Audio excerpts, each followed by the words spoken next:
ایک حدیث میں ہے کہ آدم اور شیس علیہ السلام کے بعد ادریس علیہ السلام پہلے نبی ہیں۔ ایک دوسری حدیث میں ہے کہ ادریس علیہ السلام پہلے نبی ہیں جنہوں نے قلم کے ذریعے لکھا اور لوگوں کو کتابت سکھائی۔ حافظ ابن کثیر نے ان کا حلیہ کچھ یوں بیان کیا ہے: پورا قد و قامت، خوبصورت، خوب رو، گھنی داڑھی، عمدہ اوصاف کے مالک، چوڑے کندھے، مضبوط ہڈیاں، دبلے پتلے، سرمگی چمکدار آنکھیں، گفتگو باوقار، خاموشی پسند، سنجیدہ اور متین، چلتے ہوئے نظر نیچی، انتہائی فکر و خوض کے عادی، غصے کے وقت سخت غضبناک، باتیں کرنے میں شہادت کی انگلی سے بار بار اشارہ کرنے کے عادی۔ ادریس علیہ السلام شیس علیہ السلام کی شریعت پر عمل پیرا رہے۔ چونکہ ادریس علیہ السلام رسول بھی تھے، اس لیے اللہ کی طرف سے مستقل ان پر شریعت نازل ہوئی، جس کی تشریح و تفسیر کر کے لوگوں کو احکام الہی سے آگاہ فرماتے۔ ادریس علیہ السلام نے جب دیکھا کہ مفسدین ایمان والوں پر ظلم و زیادتی کر رہے ہیں، ان کا فساد بڑھتا جا رہا ہے اور سمجھانے کے باوجود یہ لوگ باز نہیں آ رہے، تو انہوں نے اپنے پیروکاروں کو جہاد کا حکم دیا۔ ادریس علیہ السلام پہلے شخص ہیں جنہوں نے اللہ کے راستے میں جہاد کیا، غنیمتیں حاصل کی اور دشمنوں کو قیدی بنایا، لیکن غنیمتیں اور قیدی ان کے لیے حلال نہیں تھے۔ رسول اللہ صلی اللہ علیہ وسلم پہلے رسول ہیں جن کے لیے غنیمتیں حلال کی گئیں، لیکن یہ بات یقینی ہے کہ جہاد سب سے پہلے ادریس علیہ السلام نے کیا۔ انہوں نے جہاد کے لیے سب سے پہلے ایک لشکر تیار کیا، پھر اس لشکر کو 2 حصوں میں تقسیم کیا۔ ایک حصہ پیادوں پر مشتمل تھا، دوسرا سواروں پر۔ چنانچہ بھرپور تیاری کے بعد ادریس علیہ السلام نے قابل کی قوم پر چڑھائی کر دی۔ حق و باطل کے درمیان زبردست مارکے ہوئے۔ آخرکار ادریس علیہ السلام نے انہیں گھٹنے ٹیکنے پر مجبور کر دیا۔ ان کا بہت سا مال و اسباب لوٹ لیا اور لوگوں کو قیدی بنا لیا۔ اللہ تعالیٰ نے ان تمام باتوں کا ذکر نہیں فرمایا، بلکہ اللہ نے ان کی سیرت کے بارے میں اپنی کتاب قرآن مجید میں اشارتاً ذکر فرمایا ہے۔ مثلا سورہ مریم آیات 56 اور 57 میں ارشاد ہوتا ہے: اور اس کتاب میں ادریس کا بھی ذکر کر، وہ بھی نیک کردار نبی تھے، ہم نے انہیں بلند مقام پر اٹھایا۔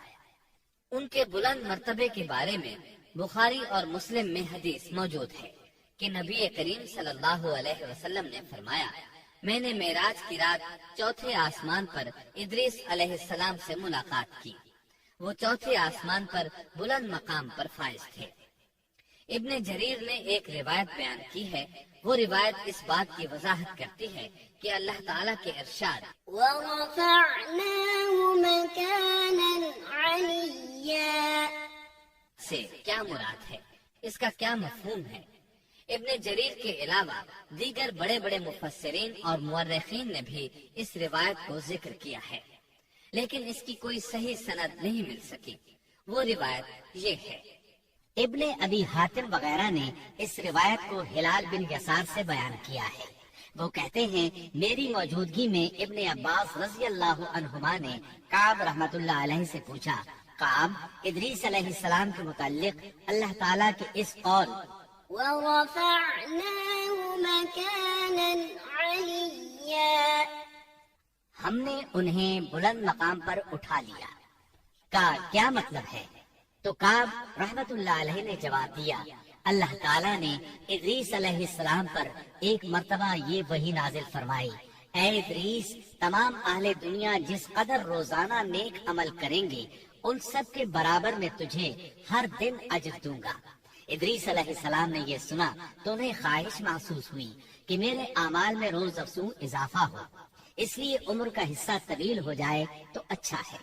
انہوں نے وحی الہی اور اپنے اس خیال کو ایک رفیق فرشتے پر ظاہر کر کے کہا: اس معاملے میں موت کے فرشتے سے گفتگو کرو تاکہ میں نیک اعمال کا زیادہ سے زیادہ وقت حاصل کر سکوں۔ اس فرشتے نے جب یہ سنا تو ادریس علیہ السلام کو اپنے بازوؤں پر بٹھا کر لے اڑا۔ جب یہ 4تھے آسمان سے گزر رہے تھے تو موت کا فرشتہ زمین پر آنے کے لیے اتر رہا تھا، وہیں دونوں کی ملاقات ہو گئی۔ دوست فرشتے نے موت کے فرشتے سے ادریس علیہ السلام کے بارے میں گفتگو کی۔ موت کے فرشتے نے دریافت کیا ادریس علیہ السلام کہاں ہیں؟ اس نے کہا میری پشت پر۔ موت کا فرشتہ کہنے لگا مجھے اللہ کی طرف سے یہ حکم ملا ہے کہ چوتھے آسمان پر ادریس علیہ السلام کی روح قبض کروں، اس لیے میں سخت حیرت میں تھا کہ یہ کیسے ممکن ہے، ادریس علیہ السلام تو زمین پر ہے۔ چنانچہ موت کا فرشتہ ادریس علیہ السلام کے پاس آیا، ان سے اجازت طلب کی اور ان کی روح قبض کر لی۔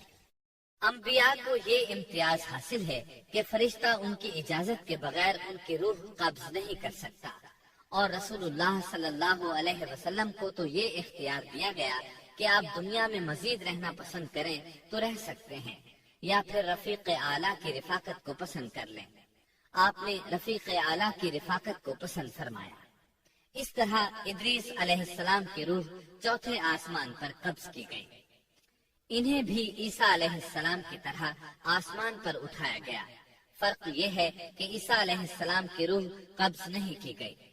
یہ واقعہ نقل کر کے کعب رحمت اللہ علیہ فرماتے ہیں کہ اللہ تعالیٰ کے ارشاد وَرَفَعْنَاهُ مَكَانًا عَلِيًّا کی تفسیر یہی ہے، لیکن درست بات یہ ہے کہ یہ اسرائیلی روایت ہے۔ ادریس علیہ السلام کی وفات ہو گئی تو لوگ فساد میں اور بڑھ گئے، ان میں شر پھیل گیا، تاہم وہ توحید پر قائم رہے۔ بت پرستی کا ان میں کوئی شعور نہیں تھا۔ لوگ آدم علیہ السلام کے وفات کے 1000 سال بعد تک توحید پر قائم رہے۔ ان میں فسق و فجور ضرور تھا لیکن شرک نہیں تھا۔